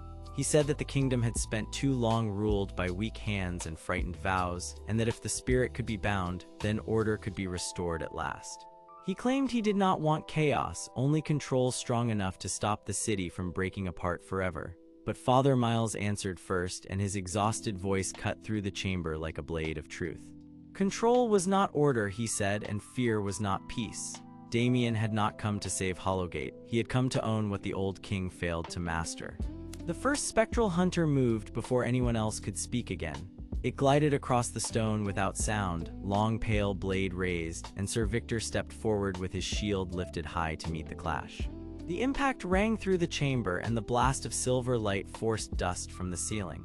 Adrian rushed in beside him, drawing the enemy away from Evelyn and Father Miles, and for a few hard moments the room became pure movement, steel, light, and shifting shadows. The hunters were not wild, they were disciplined, and each one moved as if following the crown's silent will. Evelyn saw the pattern first and called it out, her voice sharp and clear. They were guarding the chains, not the exits. That meant Damien was not trying to kill them here. He was trying to keep them away from the seal until the spirit woke enough to be bent. Father Miles hurried to the side wall with his book open, searching the symbols carved into the stone, and he found a missing mark near the base of the central pit. A seal stone had been removed long ago, he realized, and that break allowed the crown's mist to seep deeper into the chamber. The old king's hidden work had not only trapped the spirit, it had also left a weakness, and Damien had found it. Adrian heard this and felt the truth land hard in his chest, because the city's shame was older than any of them. Hollowgate had been built on fear, secret deals, and lies dressed as duty. Damien had simply learned how to use that broken history better than the people who claimed to serve it. He lifted his hand and sent the crown's mist outward, and the sleeping giant began to stir. One glowing eye opened in the white haze, and the chamber shook harder than before. The spectral hunters pressed in, forcing the group back step by step, while Damien spoke again, calmer now, telling Adrian that the city needed a ruler who could command the hidden power beneath it. Then he said the name that changed everything, because he called the sleeping spirit by the old royal title used only in palace records, the Guardian of the Deep Seat. Father Miles froze, and then he remembered the line he had almost ignored in the oldest book. The Guardian was never meant to be owned, because it answered only to a king who protected the people, not one who feared them. That truth hit Adrian harder than any blade. He saw at once why the old king had failed, and why Damien would fail too. The spirit was waking because it sensed greed, and each attempt to seize it was making the bonds weaker, not stronger. For the first time, Adrian understood that the right choice was not to win against the chamber, but to break the crown's hold before the spirit fully rose. He shouted for Victor to hold the hunters back, told Evelyn to stay near Father Miles, and then he ran straight toward the central pit. Damien looked shocked for the first time because he had expected obedience or fear, not a man willing to step into the danger alone. Adrian reached the edge of the seal and saw the broken stone mark Father Miles had found, then he grabbed it with both hands and pulled. The stone resisted, hot and cold at once, but his scarred face hardened and he tore it free. At once the crown on Damien's side shuddered, and the mist around the spirit changed from sharp black to wild gray. The sleeping spirit let out a deep sound that was not rage, but pain, and every chain in the chamber trembled. Evelyn saw her chance and drove her sword into the floor mark near the crown's path, pinning the flow of mist just long enough for Father Miles to begin the old binding words from memory. His voice cracked, but it did not fail. He spoke of mercy, duty, and guardianship, not command. The chamber answered. The crown's cold glow weakened, and one of the spectral hunters fell to one knee, its blade fading in and out like smoke. Damien snarled at the loss of control and tried to force the crown harder, but the more he pushed, the more the spirit resisted. Then the hidden chamber beyond the pit opened wider with a thunderous groan, and a second passage appeared behind the sleeping spirit, lined with older royal carvings no one had expected. Adrian stared at it, breathing hard, because this was the next secret, the one that changed the shape of the entire battle. The path beyond was open now, but no one could yet see what waited on the other side, or whether the ancient guardian was finally waking to help them or to judge them all. The chamber still shook, Damien still held the cursed crown, and the team had only reached the edge of the truth when the darkness ahead began to move again. The ancient chamber beneath Hollowgate breathed cold air through its cracked stone ribs, and the pale light along the floor made every shadow look alive. Adrian Vale stood near the open passage, with ash on his boots and a tired look in his gray eyes, because he understood that this place was not built like a normal room. It had been hidden on purpose, sealed by old kings who feared what slept below, and the carvings on the wall now proved that fear had been earned. Lady Evelyn Reed stepped beside him, her long blonde braid resting over her gold noble cloak, and her sharp blue eyes moved from one royal symbol to the next as she tried to read a history that had been kept from her. Sir Victor Hale stood behind them in polished steel armor, short brown hair neat even in the ruin, his stern face tight with caution because he trusted order more than hope. Father Miles came last, thin and bent, his white hair falling around his weathered face as he held his old books close to his chest, and his tired hands shook because he knew this chamber carried a truth older than any prayer. Ahead of them, Damien Cross held the Wraith Crown in one hand, and the cursed black thorns around it leaked cold mist that curled around his rich black coat. Damien wanted control, not justice, and that made him more dangerous than any beast in the dark. He believed the crown could give him rule over Hollowgate and maybe even over the sleeping spirit beneath the palace, if he could force the old power to obey him. But the carvings on the wall showed the opposite truth, and Adrian felt his stomach tighten as he read them. King Aldrin had not built this chamber to gain power. He had built it to hide the cost of trying to command a guardian that would not kneel. That meant the real danger was not just the crown, but the foolish pride that had summoned everything around it. The darkness ahead moved again, and this time it moved with purpose. A long line of silver light slid across the floor, and then the spectral hunters stepped out of the mist one by one, their hollow faces turning toward the crown as if they had never been granted the choice to look elsewhere. They were ghostly armored warriors, silent and sharp, with long pale blades and flowing bodies that looked half made of smoke. They did not speak because they did not need to. The crown commanded them, and Damien felt that command like a pull on a chain he had not noticed before. Adrian saw the danger in an instant. If Damien kept holding the crown, the hunters would obey him only because the cursed item had marked him as its bearer. But the moment Damien lost control, they might turn on everyone in the room. Sir Victor raised his sword and moved into a guard stance, his broad frame planted hard on the cracked floor. He wanted to protect the others, and he hated that the battle was becoming a puzzle instead of a clean fight. Lady Evelyn looked from the hunters to the carvings and then to Father Miles, because she needed the oldest mind in the room to explain what the symbols meant. Father Miles opened one of his books with shaking fingers and found a page covered in royal notes. He whispered that King Aldrin had once tried to bind the sleeping spirit as if it were a servant, but the ritual had failed and split the palace seal into layers of locks, warnings, and hidden passages. The crown was not just cursed because it was evil. It was cursed because it had been used as a tool of control, and the crown kept calling to the spirit below in the same broken voice. That truth settled over the team like ice. They were not only fighting Damien now, they were standing inside a machine of old arrogance, and every step deeper could wake something that had not fully opened its eyes in centuries. Then the floor gave a deep groan, and the hidden passage behind them began to close. Stone shifted with a heavy scrape, sealing the way back toward the palace tunnels, while the open path ahead widened into a long descent lined with carved ribs. Adrian turned fast, and for one clear moment, he saw the whole team trapped between two problems at once. The hunters were coming from one side, the closing stone from the other, and Damien was still clutching the crown as if it were the only thing keeping him safe. He smiled in that calm, greedy way of his, and he told them that the truth did not matter if he could be the one left standing at the end. That was when Lady Evelyn stepped forward, her face bright with fear but steady with purpose, and she told Damien that power taken by force always broke in the end. Damien only tightened his grip. The spectral hunters surged forward, their pale blades flashing in cold arcs, and Sir Victor met them head-on. Metal rang against ghost light, and the clash pushed Victor backward 3 steps before he dug in and held the line. Adrian rushed to his side, drawing the hunters' attention long enough for Father Miles and Lady Evelyn to move toward the carved wall. Miles found a hidden groove in the stone and pressed his palm there, because one of the royal seals had been designed to answer a priest's hand and a noble's voice together. Evelyn spoke the old line carved beneath the symbols, and the wall answered with a deep click. A smaller door opened inside the chamber, revealing another corridor lit by pale seams of magic. Adrian stared at the new opening, breathing hard, because this was the next secret, the one that changed the shape of the entire battle. The path beyond was open now, but no one could yet see what waited on the other side, or whether the ancient guardian was finally waking to help them or to judge them all. Damien saw the open corridor too, and for the first time his calm face cracked. He was not afraid of swords or ghosts. He was afraid of losing the only advantage he had left.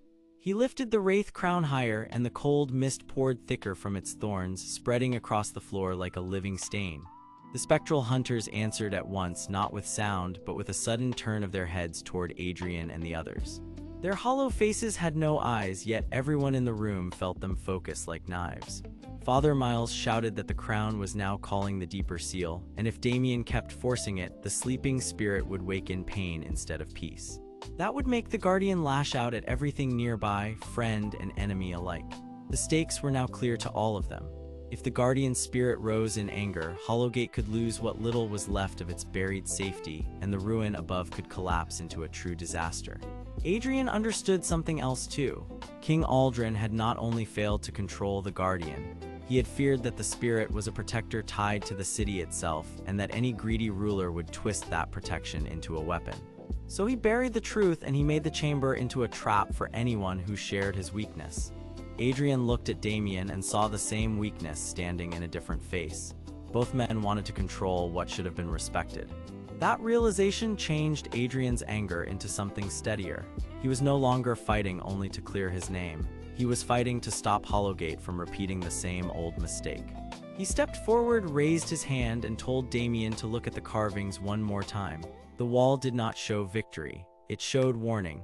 Damien laughed, but his laugh sounded thin now because he could see that the room itself had chosen a side. Then the sealed chamber deeper below answered.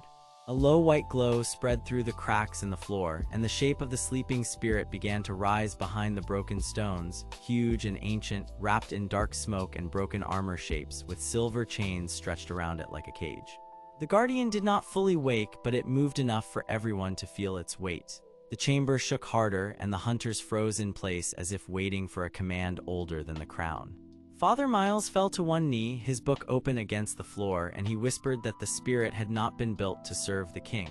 It had been made to guard the city's heart, and King Aldrin had tried to force it into a thrown weapon because he feared losing control of his own people. That was the true reason for the hidden chamber, the sealed door, and the long line of warnings. Adrian finally understood the whole shape of the lie. The crown had been used to command the guardian, but the guardian was never the enemy. It was the last thing keeping Hollowgate from being taken by greed, panic, and pride. Damien, hearing this truth, tried one desperate move and shoved the crown toward the rising light, hoping to bind the spirit before anyone else could stop him. The mist exploded outward, the hunters lunged, and Sir Victor shouted for everyone to move. Adrian crossed the broken floor in a burst of speed, not because he was fearless, but because he had finally chosen what kind of man he wanted to be. He slammed his shoulder into Damien and drove him back from the ceiling line, while Lady Evelyn grabbed the fallen crown chain with both hands and Father Miles raised his book to the glowing seals. The crown slipped from Damien's grip just enough for the room to shudder and hold, and the guardian spirit's light flared across the chamber walls. For one breathless moment, no one knew if the spirit would wake to protect them, judge them, or crush the whole room under its power. Adrian looked into that rising light and kept his footing because he had at last learned that courage was not the same as winning. It was staying when the truth was still dangerous and doing the right thing before the darkness could decide for them. And as the white light widened and the hunters began to tremble, the next answer hung above them, waiting just beyond the edge of the waking seal. The white light spread through the ancient chamber, and Hollowgate seemed to hold its breath. The ruined capital above sat in ash and silence, while beneath it the old stone walls shook with a slow, deep hum. Adrian Vale stood near the edge of the seal, his short black hair damp with dust, his tired gray eyes fixed on the rising glow. His worn night coat hung under his dark travel cloak, and the scar across his left cheek pulled tight as he refused to step back. He was not a brave legend, and he no longer tried to look like one. He was a disgraced warrior who had chosen to stay. Beside him stood Lady Evelyn Reed, a woman with long blonde hair and a neat braid, pale skin, and sharp blue eyes that never missed a detail. Her gold noble cloak over fine black clothing made her look proud even here, but her face held real fear because she understood what was at stake. If the sleeping spirit broke free in anger, the whole lower palace could collapse. Sir Victor Hale, a broad man with short brown hair and polished steel armor too clean for the ash around him, kept one hand near his sword and the other lifted like he could command the whole room by force. He wanted control, and he wanted the seal to remain a weapon for the crown. Father Miles, old and thin, with white hair, a weathered face, and a dark priest robe patched at the sleeves, clutched his books and whispered old prayers with tired determination. He wanted truth, but more than that, he wanted to stop another lie from hurting the city. The spectral hunters, ghostly armored warriors with faint silver light and hollow faces, stood frozen at the far side of the chamber, their long pale blades lowered for the first time since they appeared. They had come with the Wraith Crown, and they obeyed it without thought. Now they trembled because their command was changing, and none of them understood whether the spirit would protect them, judge them, or turn the chamber into ruin. That was the central danger, and everyone in the room knew it. The crown had opened a path to the sleeping spirit, but the spirit had its own will, and no one could guess if it still remembered being betrayed. A low voice echoed through the chamber, and the black crown on the stone dais seemed to answer before any person did. The Wraith Crown was shaped like twisted thorns, with pale, shard-like stones around its rim and cold mist leaking from it like a living breath. Damien Cross stood near it, tall and calm, his slick black hair falling over sharp features, his rich black coat trimmed in silver catching the pale light. He had always looked like a man who spoke softly because he believed soft words opened more doors than threats. Now his real motive stood plain in his face. He did not want to save Hollowgate. He wanted the crown because it could command the spectral hunters, frighten the council, and place him above every law that had ever limited him. He had helped bury the truth about the chamber, and he had used King Aldrin's fear as a tool. King Aldrin, shown only through broken memory in the white light, had once worn royal robes and carried the tired pride of a man who believed the spirit could be forced into service for the kingdom's safety. He had tried to turn a guardian into a servant, and that choice had fractured the seal, making the Wraith Crown a prison key and a chain at the same time. Father Miles had learned that from the oldest records, and now he said it aloud so no one could hide from it anymore. The spirit beneath them was not a beast to be broken. It was a guardian bound in anger after being betrayed by a king who feared losing power. That was why the chamber was filling with light now. The spirit was waking to remember what had been done to it. Adrian listened, and for the first time he understood that the ruin around them was not just from old magic. It had grown from fear, pride, and men who thought command was the same as wisdom. Then the white light burst brighter, and the chamber floor split in long, glowing lines. The silver stone chains around the hidden heart of the seal lifted one by one, not breaking, but unlocking under a force that felt older than the palace itself. Through the open seam, the sleeping spirit began to appear. It was huge, made of glowing white light, dark smoke, and broken armor shapes, with a form that felt more like a force than a body. Its presence pressed against every chest in the room, yet it did not attack at once. Instead, it turned its great shape toward the hunters, toward Victor, toward Evelyn, and finally toward Adrian. The spectral hunters stiffened, and several of them stepped back as if a silent order had passed through the chamber. Damien Cross smiled then because he thought the spirit's attention meant control. He lifted the Wraith Crown from the dais with both hands and tried to place it onto the opening seal, believing that once the spirit fully woke, the crown would bind it forever. That was his mistake.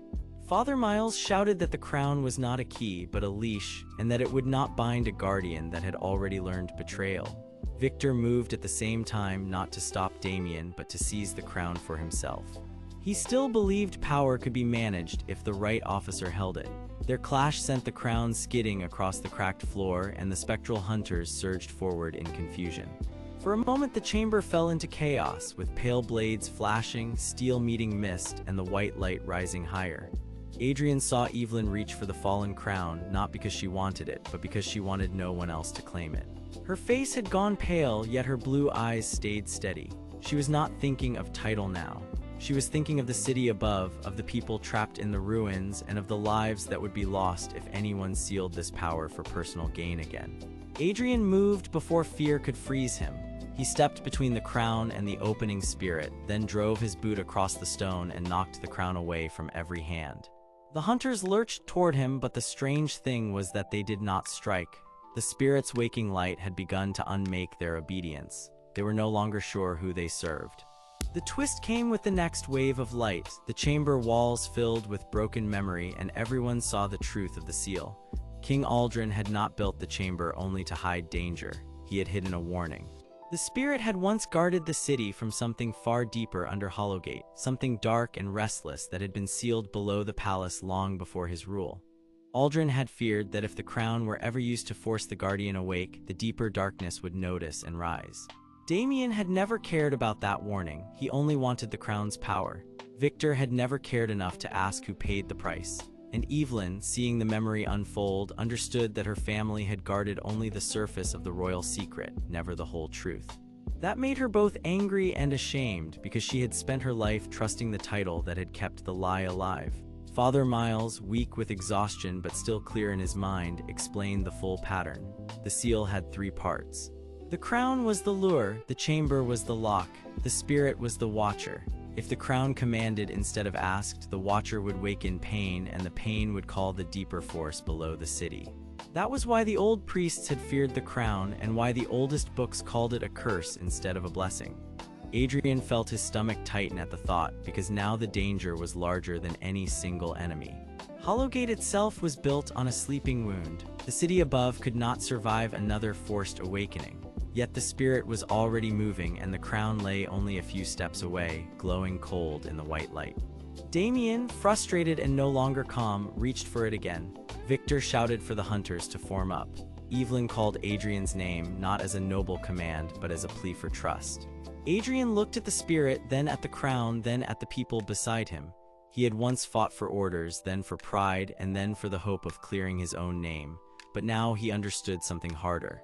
He had to fight for truth, even if truth made him look weak in the moment. He bent down, picked up the Wraith Crown, and felt the cold mist sting his fingers. The spirit turned toward him, and the chamber went silent. Adrian raised the crown, not to wear it and not to command, but to show he was willing to carry the danger long enough to choose the right path. That single act changed the room. The hunters froze. Victor stopped shouting. Even Damien hesitated, because he had not expected a man like Adrian to choose burden over reward. Father Miles hurried to the cracked floor markings and began reading the old symbols aloud, his white hair shaking as he searched for the final rule hidden beneath all the fear. He said the seal could only settle if the crown was returned to the chamber, the spirit was given a true vow, and the living acknowledged the guardian as a protector instead of a tool. Those words mattered because the kingdom had never done that. It had only used, feared, and hidden. Adrian stepped closer to the spirit, and his voice stayed steady even though his hands trembled. He told it that no one there would force it again. He told it that the city above had forgotten respect, but he had not forgotten shame, and he would not add another lie to the ruin. Evelyn repeated the vow in the clear voice of a woman who had finally chosen truth over rank. Victor, after one long, hard pause, lowered his weapon and admitted that control had brought him nothing but more fear. Damien, however, would not surrender. He lunged for the crown, and the hunters moved at once, driven by the last broken order still left inside them. Their pale blades flashed, and the chamber rocked as the spirit's light and the crown's mist collided. Adrian threw himself forward and caught Damien's wrist, forcing the crown away from his reach. Victor helped for the first time, not as an officer, but as a man trying to correct his own mistake. Together they drove Damien back from the seal. He stumbled into the mist, but the spirit did not destroy him. Instead, it lifted him from the floor with a blast of white force and flung him to the far wall, where he collapsed in a heap and could not rise. The hunters, freed from the crown's full pull, began to fade into drifting silver haze one by one, their obedience broken at last. Still, the chamber did not settle. The white light kept growing, and a deeper vibration rolled up from below, slow and heavy like something waking from a much older sleep. Father Miles looked down at the floor, and his tired eyes widened with dread. He had found the last line in the old text, and it said the same thing the memory had warned. The spirit was not the final guard. It was only the first warning. Adrian felt the stone under his boots shiver, and he knew they had bought time, not safety. The seal above them was changing, but something below it had heard the disturbance, and now the next answer was coming, whether they were ready or not. He tightened his grip on the crown, looked at Evelyn and Victor, and stood in the light as the chamber opened a little wider, holding the line while the deeper darkness began to stir. The underground chamber shook with a slow, heavy pulse, and ash drifted from the cracked ceiling. Adrian stood in the pale light with the Wraith Crown in both hands, while Evelyn and Victor held back near Father Miles. The old priest watched the seal with tired eyes because he knew this was the last barrier between the living and the sleeping force below. If the seal broke, Hollowgate would lose the only prison that still held the ancient spirit. Adrian had no time to think about fear because the stone floor split with a sharp crack. From the dark seam below, the spectral hunters rose again, but now they were joined by a much larger shape made of white light and broken armor. The sleeping spirit was not resting anymore. It was waking in pain, pushed by the crown's curse and the greed that had bound it for years. Damian Cross had wanted the crown for power, and the old kings had wanted the spirit for control. Both choices had fed the same ruin. Father Miles stepped forward and opened a worn book with shaking hands. He shouted the truth above the wind of the chamber, and his voice carried clearly through the stone. King Aldrin had not sealed the spirit to protect the people.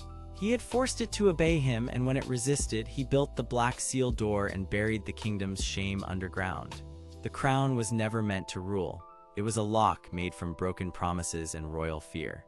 That truth changed Adrian at once. He saw that honor was not about wearing power, but about refusing it when it caused harm.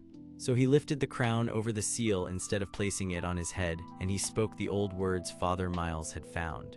Evelyn reached for his arm, Victor raised his sword to shield them, and together they held the line as the crown shattered into cold mist. The spectral hunters collapsed into silver dust, the giant spirit slowly calmed, and the seal closed with a final deep thud. When the light faded, Hollowgate felt still for the first time in years. Adrian set the broken crown on the stone and left it there forever. Evelyn stood beside him with quiet relief, Victor lowered his guard at last, and Father Miles closed the book with a tired nod. Adrian had entered the ruins as a disgraced warrior, but he walked out as a man who had chosen mercy, truth, and trust over power.